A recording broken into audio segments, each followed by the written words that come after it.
Hi, ma'am. Hey, Pop. Ready na tayo. Ready na ba tayo? Let's go na ba? Nasa yung passports ko? Yes. Passports natin? Ayos na. Okay. Teka, saan ba tayo papunta? Hula mo. Wow, pupunta tayong States? Kita mo naman ang forma natin. States? Punta tayo States? Australia. Hindi. Australia, visit time natin, mami ko. Hindi. Oo, okay. Wow. Europe. Cubao lang tayo.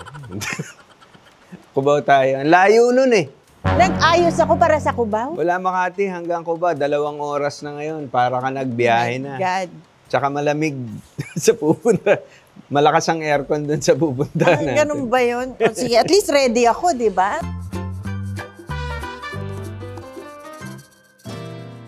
Pag-uusapan natin ngayon naman ang traveling. Isa sa mga favorite natin, bonding moments with the family and tayong dalawa. Saka, yun na nga, pag nakakaluwag ng konti, yan ang gusto natin. Yun. Pastime. Hindi ibig sabihin na magta-travel tayo pag hindi natin kaya. Wag po. Wag naman. Wala tayong private jet. Wala.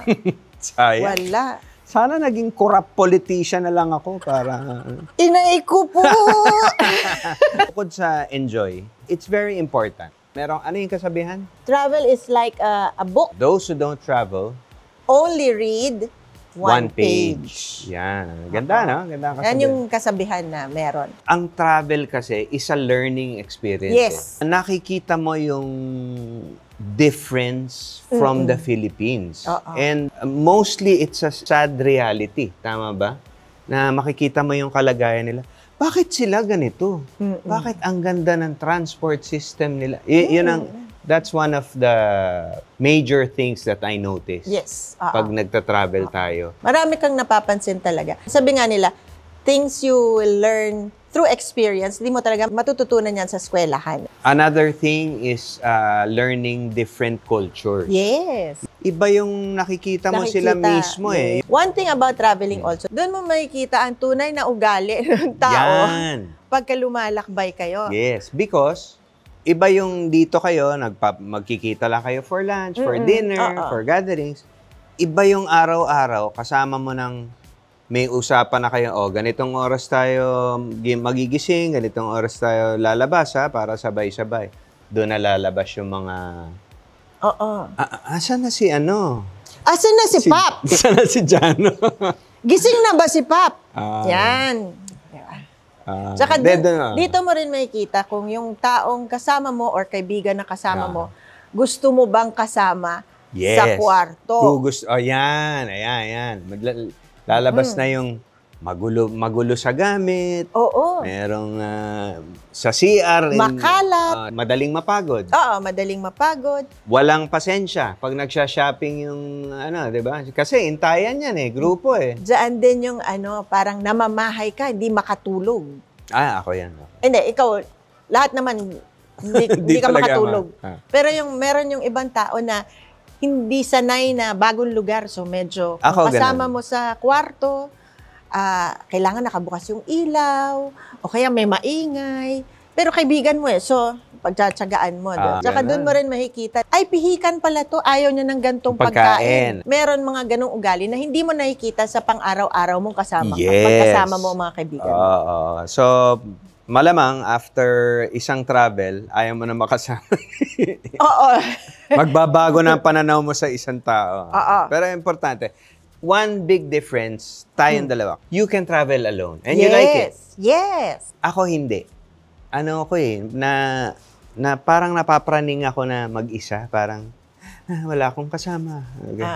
Na-enjoy ko yung sarili ko pagka may me time ako. Ikaw hindi.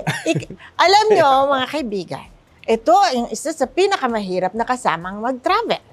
Grabe ang arte Tapos, laging ano yung mga arte? Bakit maarte? Siyempre, sa pag-empake. Dala buong cabinet. Buong cabinet, dala-dala niya. Kung pwedeng lahat ng gamit niya naka-plancha at naka-flat lahat sa maleta. Mamaya pag-usapan natin yan.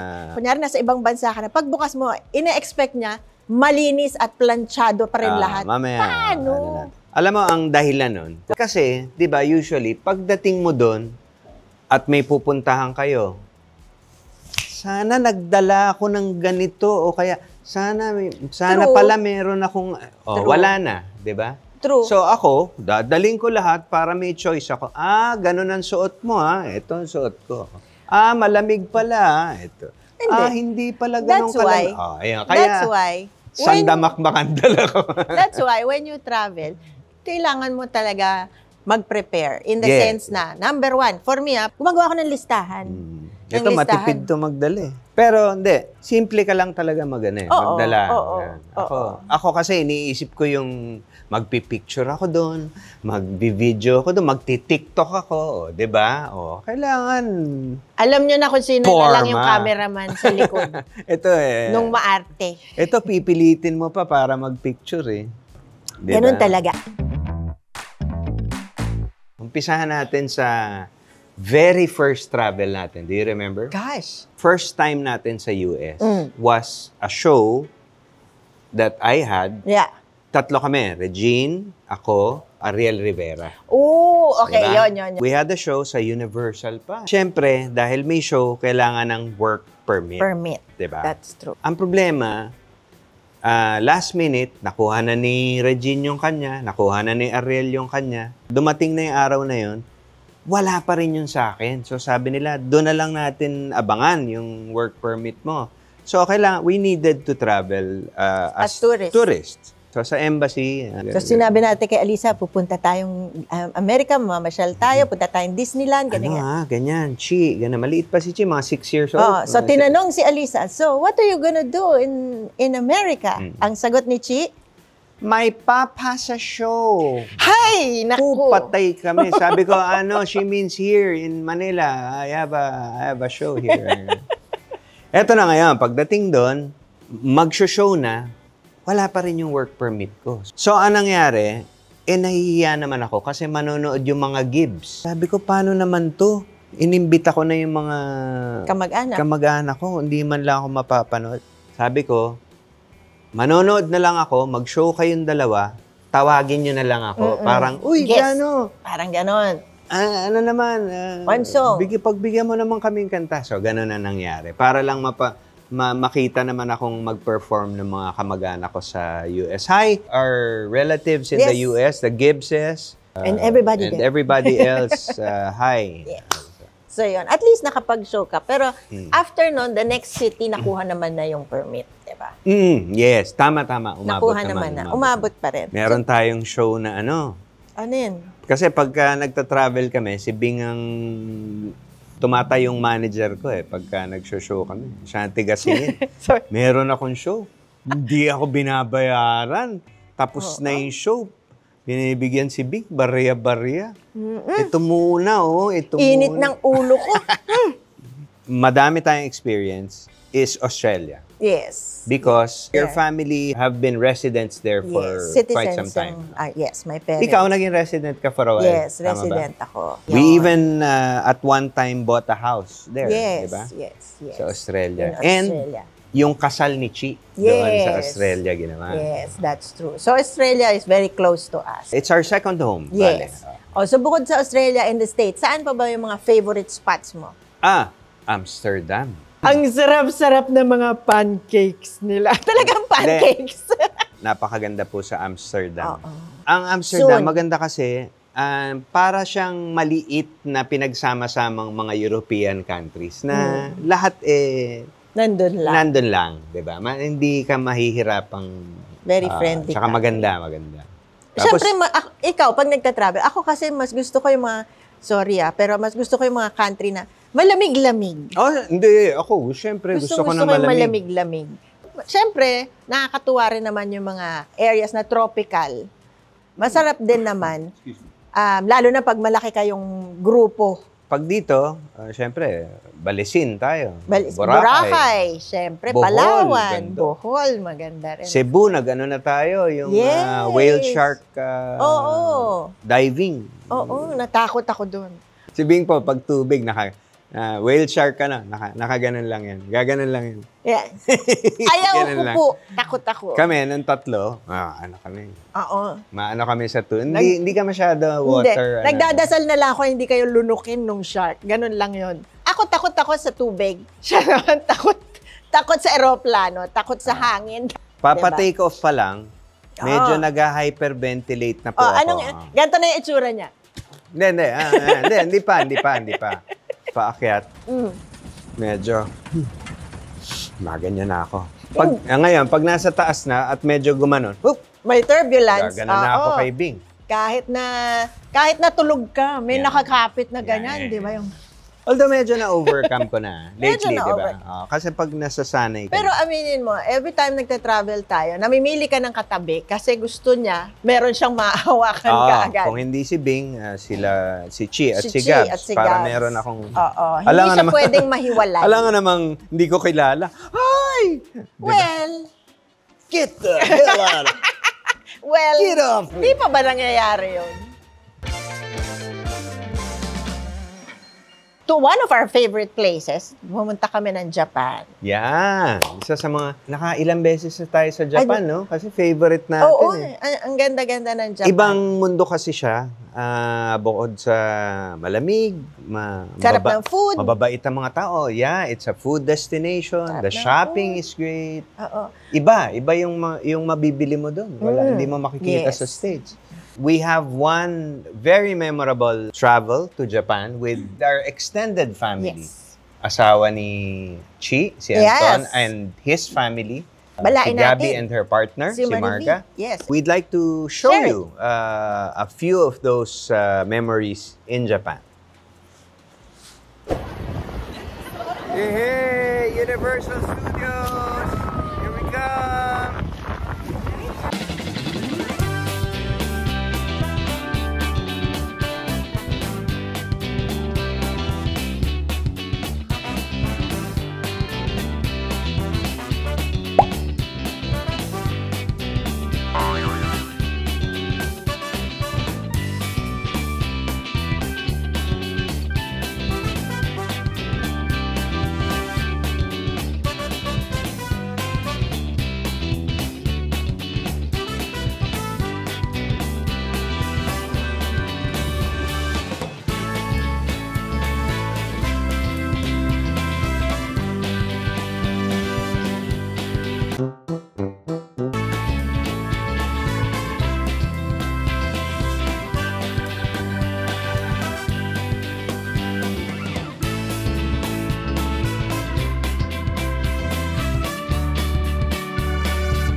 Welcome to Nara Park.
So, yan yung travel namin sa Japan. When was this? That was December. Christmas to eh. Yes. Diba? Christmas. So, dun sa mga nagtataka ko, anong ginawa namin doon, eto na yun. Ako po maraming kapalpakan sa mga trips namin abroad. Kasi takot nga ako mag-isa eh, diba? Oo. Merong revolving door eh. Gabi na, mga alas 12 na yata. Basta ganun, pasado alas 12 na kasi usually lumalabas ako sa 7-Eleven ako, pang midnight snack. Ganun. Revolving door. Pasok ako, clink! Sumara, nakalock. Nag-lock siya sa Kita gitna. ko yung counter, wala nang tao. Wala nang Hello? Wala nang tao. Buti na lang, merong may key card, di ba? May dumating na isang guest nung hotel na nag-key-card ako na nasa gitna ng revolving door. Sa Amsterdam. Ay, nako. Ang tawag dito, may ticket yung papuntang train, diba? Yes. Swipe, click. Pasok si Alisa. Clink, swipe, pasok si Gabs. Pasok ako. Ikaw na. Ito na. Clink. Ayaw.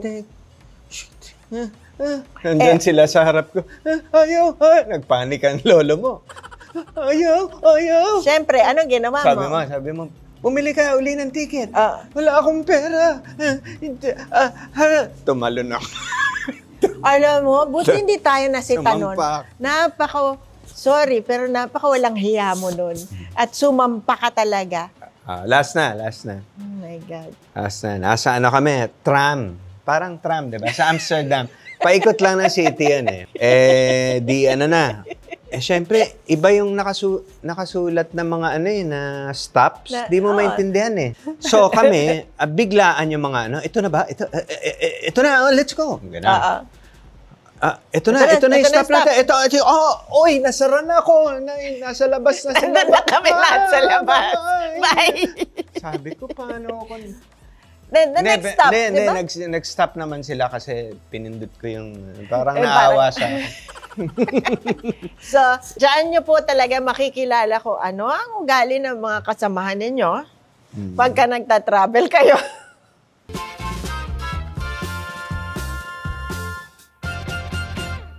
Travel tips, yan. Since medyo madalas na kaming nakakapag-travel. Mga ginagamit namin na that works for us. Yeah. Baka mag-work din sa inyo. Hindi namin sinasabing ito yung tamang paraan. Pero we're sharing it with you. Baka lang it will work for you. Ano mga necessity mo na kailangan sa... Ako, number 1, maglista ng lahat ng ilalagay ko sa maleta ko. Alam mo ang ginagawa ni Bing? Magdadala yan malaking maleta. Walang laman. Tapos may mas maliit na maleta doon. Sa loob. Yun lang ang may laman. Yun yung mga style ko. Magaling to eh. Diba? Research mo yung pupuntahan mo. Ano ba yung weather? Yes. Kailangan ba natin ng Yung panloob na thermals. Kailangan mo na. Or umuulan ba? Umuulan Magdadala ba? ka ba Yan. anong klaseng jacket dadali mo? Ang dami. Gamot-gamot mo. Ay, ang mga gamot. Yan ang isa sa mga bagay na... Wala kaming dinadalang gamot. Nasa kanya lahat. Yan. Ma'am, do you have... Ang mga importante kasi sa akin, syempre, ayaw natin magkasakit pag nasa abroad tayo. Pag pumunta kang pharmacy, ba, sa Japan o sa ano, bang nakasulat, hindi mo makilala yung mga gamot. Ano to? Hindi mo rin naman mahahanap kung ano yung katapat na gamot na kailangan mo, di ba? Tatawa lang ako. Lumalabas yung edad natin, puro gamot yun. Ganun talaga. Mas marami pa siyang gamot na dala kaysa damit eh. Actually, oo. Hindi naman. Ako, ang number one na, ang dami kong stock pagka nagta-travel ako, Band-Aid.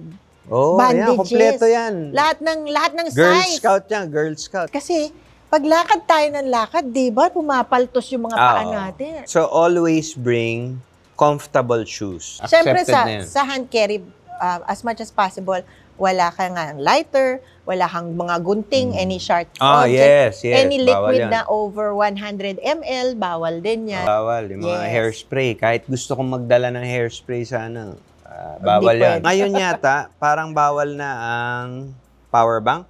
Hand carry siya dapat. Hindi dapat nasa check-in. Tsaka may limit lang, maliit lang. 100 watts capacity. lang. Yes. So, sa plane, be considerate naman. Sa mga yung nasa likod mo, tsaka nasa harap mo. Yung mga ipapatong yung paa na lalabas dito ngayon. Aray, may katabi kang paa dito. Na walang sapatos, nakamedyas lang. Wag naman Inay po. ko. Tapos yung mga nasa likod naman, kumakain ka di ba? Ay, nasa harap mo. Ganon. Kumakain ka. Bago mo isandal para humiga, silipin mo naman kung baka, di ba? Yeah, that's tatama, true. tsaka wag naman bigla. Be considerate lang. Oo. And actually, in everything, let's be considerate of other people also. Di ba? Magkaiba po kami ng style ng packing ni Bing. Na? Pakita na natin kung paano. Talaga? Nervyos. Pack you, pack me. Ito ang tinatawag na portion na pack you, pack me. Pack you too. Okay, pakita natin. So this is my style of packing. Gusto ko nakalatag siya talaga as much as possible, yung pinaka-straight na straight, para pagdating doon, hindi na masyadong plansyahin. Dahil alam nyo naman ako, hindi ko kayang lukot-lukot yung damit ko. Hindi ko carry talaga. So, parang ganito. Medyo OC ako sa hanggat hindi malulukot, the better. Yeah, parang ganyan. Sweater, hindi naman masyado lukutin, so okay lang. Pero, sinisiksik ko talaga hanggang sa kaduluduluhan. Polo. Yan, sinisiksik ko yan dyan sa mga gilid. Sa totoo lang, nagpapatulong talaga ako na mag-empake. Pero basically, ayan, pag maiksi, yan, yung kwelyo, ginaganyan ko. Yan. Of course, shoes. Pagka medyo delikado yung material ng shoes, pag medyo alaga ako yung shoes, syempre, kailangan i-separate mo para rin hindi madumihan yung mga damit. When you get back to Manila, i-maximize nyo yung space like yung shoes, yung mga dirty socks and underwear, sinasaksak ko dun. Double purpose para maximize mo yung space plus maiwan yung form ng shoes. Hindi siya ma-yupi-yupi. Ang problema, nung minsan pag uwi ko sa Manila, pinaayos ko yung sapatos ko, pina-repair ko, nakalimutan ko palang tanggalin yung mga dirty underwear at socks ko. So, nung kinuha na ng driver ko, sabi, ito po pala kay Sir Jano, yung mga medyas tsaka mga jacket niya. Ay, papahiya. My turn naman para magpakita kung paano ako mag-empake. Pag nag-empake po ako ng mga gamit ko, yung mga polo ko, as much as possible, binubotones ko lahat. So, I will usually start with shirts. I usually pack them na naka-roll to save space. So, pag ganyan ako mag-empake. Pati pantalon. Ifo-fold ko silang ganyan. Tapos kung saan yung makapal na part, yun yung una kong i-rolyo. So, ganyan ko sila pinapasok. So, pag nalatag ko na yung first row na nakarolyo, susunod ko naman yung mga polo shirts. Pag talagang ayaw ko silang malukot, pwede ko silang i-fold ng ganito at ganito ko sila ipapasok. Pero pag nagsisave ako ng space, iro-rolyo ko pa rin siya. Hanap din kayo ng damit na hindi masyadong lukutin. Lalo na pag yung katrabaho mo, ayaw ng lukot na damit. Kasi ikaw rin naman ang magpa-plancha. So, ganyan. So, basically, kung makikita nyo, maliit pa lang yung space na na-occupy. So, you have more space. Yun yung logic ko for that. Kasi yung kay Jano, nakalatag lahat eh.